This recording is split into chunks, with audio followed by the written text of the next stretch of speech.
अष्टमी निमित्त महाराष्ट्रातील प्रसिद्ध अशा ठाण्यातील टेंभीनाका देवीच्या दर्शनासाठी भाविकांची मोठी गर्दी होती। देवीच्या गाभाऱ्यामध्ये दररोज भाविकांकडून देवीचा अभिषेक करण्यात येतो।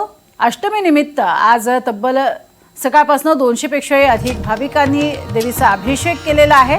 अष्टमी निमित्त दुपारी उपमुख्यमंत्री एकनाथ शिंदे सहकुटुंब या देवीची पूजा करणार आहेत आणि याचाच आढावा घेतलाय आमचे प्रतिनिधी रिजवान शेख यांनी।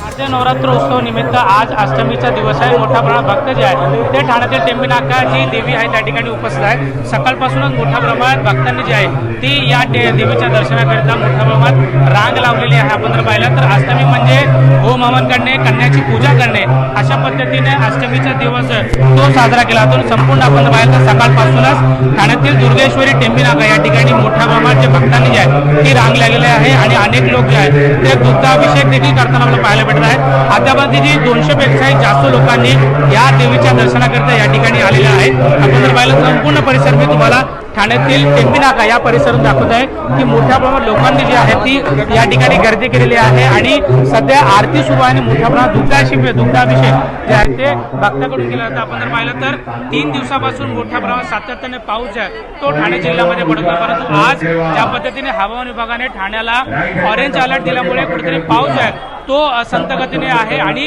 पाऊस जो आहे तो पडत नाही। त्यामुळे मोठ्या प्रमाणात लोकांची गर्दी आहे ती अष्टमीच्या निमित्त या टेंभीनाक्याच्या देवीच्या दर्शनाकरिता झालेली आहे।